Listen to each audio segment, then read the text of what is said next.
Hello again. We're moving on to section 6.4. Work. What is work? Okay, work or force needed to complete a task. And that could involve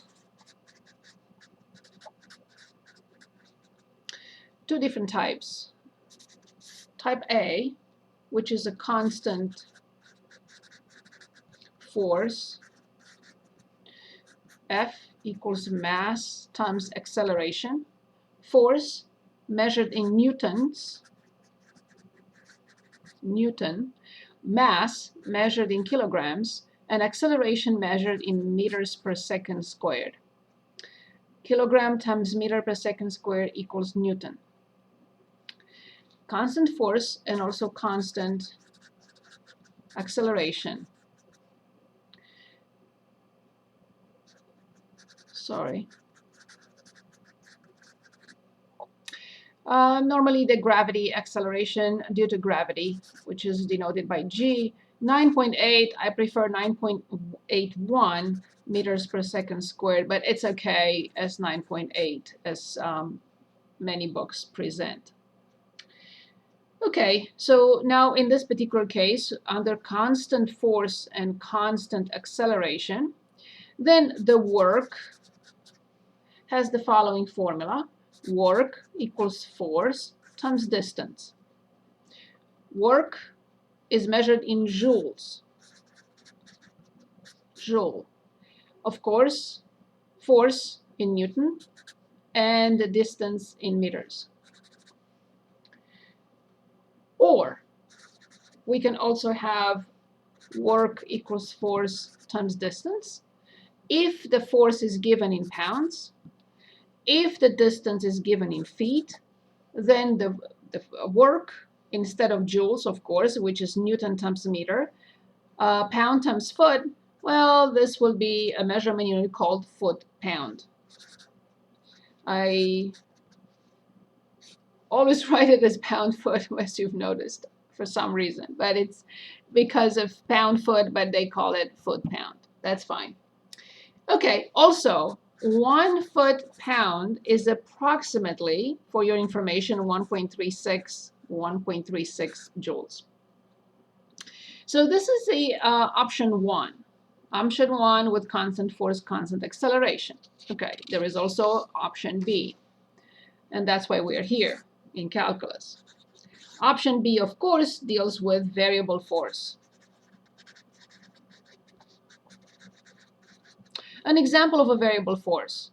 Let's say we are at the top of a building and we have a cable. So this is the cable for whatever reason, and we want to pull up the cable.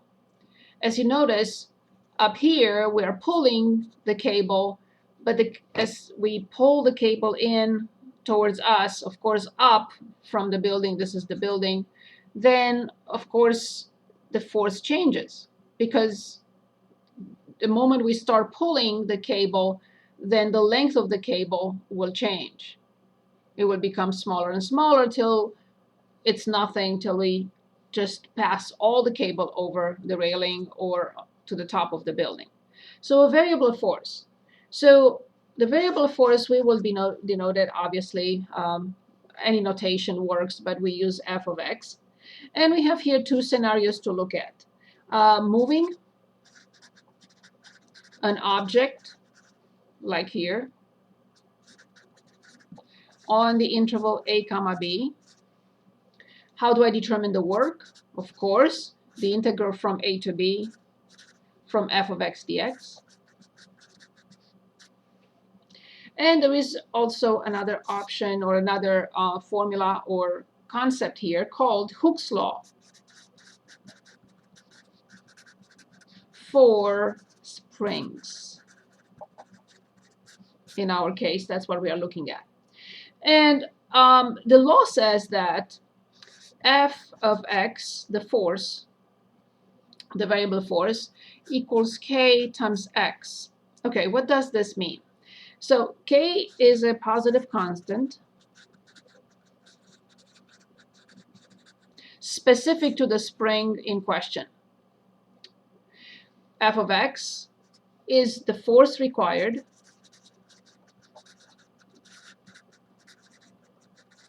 to stretch or compress a spring from its natural length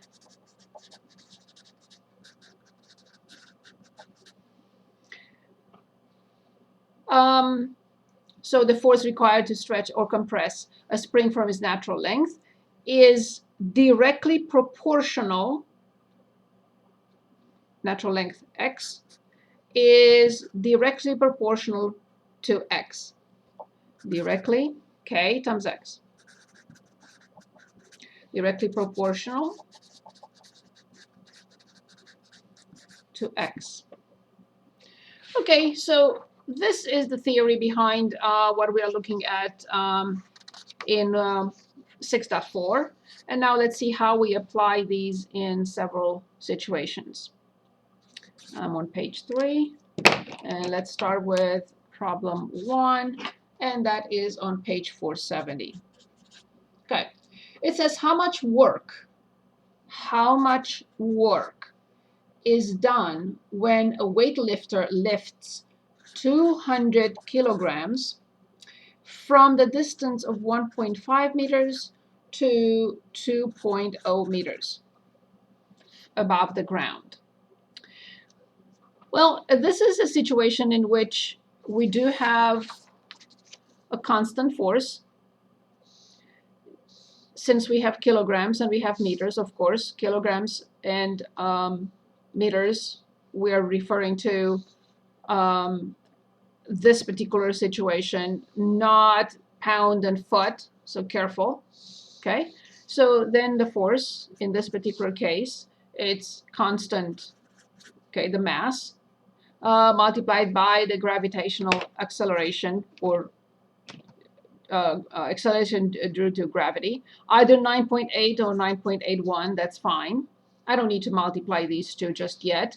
And of course, this number will be, or the force will have measurement unit newtons. And now W is the force times the distance being from 1.5 to 2, which is 0.5 meters.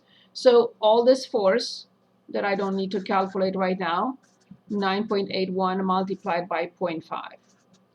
I performed these calculations and I got 981 joules. Notice that the force was constant and the acceleration was constant. That's why we used the acceleration due to gravity. Okay, that was a simple example. Let's move on. Number 3 on the same page, 470. It says a variable force and it's given to us as f of x equals 5 times x to negative 2 in pounds. Fine. Moves an object along the straight line when it is x feet from the origin. Okay. Calculate the work done in moving the object from x equals 1 foot to x equals 10 feet. So coming back to our discussion from a minute ago, we are moving an object. This is not the situation for a spring. We are moving an object from 1 to 10, from a force, using a variable force that is given to us. So it cannot be easier than this. So we have the work, which is the integral from 1 to 10 from 5 times x to negative 2 dx. Okay, so you can change it the way you like, or we can just directly write x to negative 1 over negative 1 from 1 to 10, because we are adding 1 and we divide by the same number. So this is negative 5 over x from 1 to 10. I prefer to keep negative 5 in front. I plug in 10, and then I subtract when I plug in 1. So this is -5, but also -9/10. So this will be 45/10 or 4.5. Careful, the measurement unit. We have pounds and we have feet. So it has to be foot/pound. Good. Moving on. We do have a situation. I'm on page 4. Let me look at the time. Okay, good. So we do have a graph in number 5 on page 471. And the graph, very easy to reproduce. 4, 8, 30. Measurement units, x in meters. And of course, force in newtons. So then, shown in the graph is the graph, so shown here is the graph of a force function, of course in newtons, that increases to its maximum value and then remains constant. Fine. How much work is done by the force in moving an object a distance from 0 to 8? Well, we know from calculus 1 that that is nothing else but the area under the graph. So the work will be basically the integral from 0 to 8 from the function dx. However, we don't have the function. We don't need the function. All we have to do is determine this area and add this area. So base times height, 4 times 30. It's a triangle, a right triangle, base times height divided by 2, plus base times height. So this is 4 units times 30. So 60 plus 120 equals 180. Careful with the measurement unit. We are talking about newtons and meters, so obviously the measurement unit is joules. Moving on, let's take a look at other examples. Let's see, 7. And still for 71. And problem is giving us a force of 10 pounds, okay, is required to hold the spring. So now we are talking about Hooke's law. To hold the spring stretched 4 inches beyond its natural length. 4 inches beyond x, its natural length. Careful, we don't have a formula for pounds and inches. Back to our notes. Okay, so if it's pounds, it's feet, and this has to be measurement unit as foot/pound. So careful, I'm giving the measurement unit in inches. So I will immediately change 4 inches, multiply by 1/12, so I get 1/3 of a foot. Okay, so knowing that 10 pounds will keep it stretched beyond its natural length by 1/3 of a foot, then I know that from the formula, the force 10 equals K, which is the constant specific to this particular spring, which we do not have, multiplied by 1/3. Okay, so cross multiply, K equals 30. I put it back in the relationship. So f of x equals 30x. So this is the preliminary. It allows the information given in the problem allowed us to determine the exact function or the relationship, the direct relationship between force and x. Good. So then how much work is done in stretching it from its natural length? So that's the question. How much work is done in stretching it from its natural length 6 inches beyond its natural length? Okay, again, they're trying to confuse us with 6 inches. So 6 multiplied by 1/12 is 1/2 of a foot. So in order to determine the work in this situation, we will have the integral from 0, 6 inches beyond x, to 0.5, this 0.5 foot, from 30x dx. 30x squared over 2 from 0 to 0.5. So we have 15, let me finish it up here, 15.5 squared, and you will get 3.75, 3.75, careful, measurement unit, foot, pound. So it has to be foot, pound. Okay, that was 7. Let's look at one more or two more. I think I'm on page 5. Yes, I'm on page 5. Let's move on to 9. On same page, 471.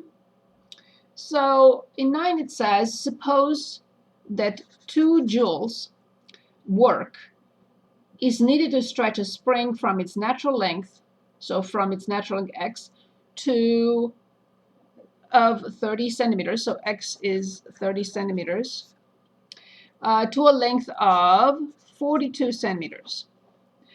Again, no formula has centimeters in it. All formulas have either meters or feet. Meters or feet. Okay, so keep that in mind right away. Joules, okay, but centimeters not okay. So this will be nothing else but 0.3 meters, and this will be 0.42 meters. Always keep that in mind. Okay, so then we know in part A. So let's read the question again. How much work is needed to stretch the spring from 35 to 42? In 35 to 40, sorry. Okay, perfect. Again, this means nothing. 0.35 meters to 0.4 meters. That's the first thing we need to do there. Okay, so in part A, we have the 2 joules is nothing else but, so moving or stretching this spring from 0.3 to 0.42 is nothing else but from the initial length from 0 to 42 minus 3, or I should say 42 minus 30, or 0.42 meters minus 0.30 meters is 0.12. Okay, from k x dx. Okay, so this information is given to us to determine k. So then we have 2 equals k x squared over 2 from 0 to 0.12. So I'll cross multiply and have 4 equals k times 0.12 squared, or k equals 4 divided by 0.12 squared. And that gives us k equals 2500 divided by 9. So when you simplify, when you divide, even if you get a decimal number, please change it into a fraction. So now our function is then 2500 over 9 times x. And now we finally can answer the question. And the question was, how much work is needed to stretch a spring from 35 to 40? Okay, so let's answer that.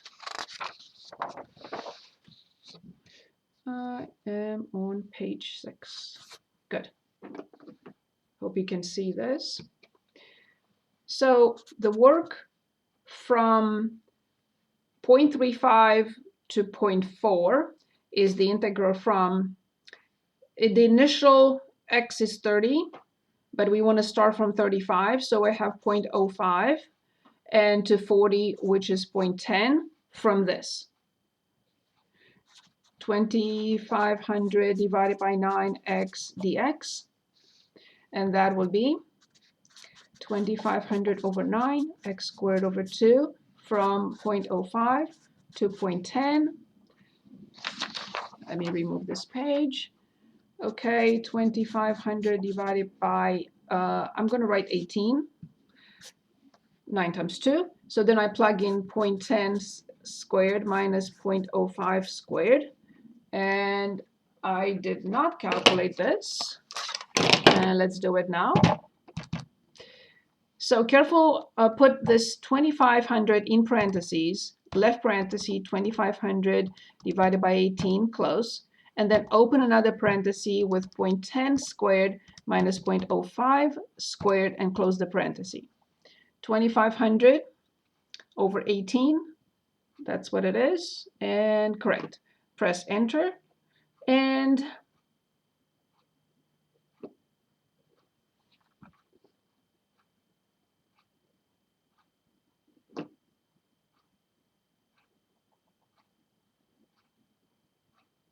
yes, now I see what I did.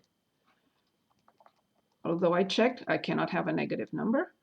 Although I checked, I didn't put the point. That's what it is. Okay, so we have 1.042.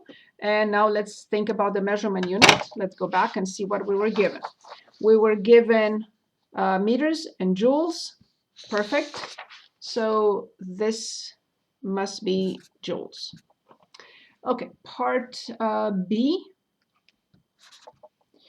How far beyond its natural length will the force of 30 newtons keep the spring stretched?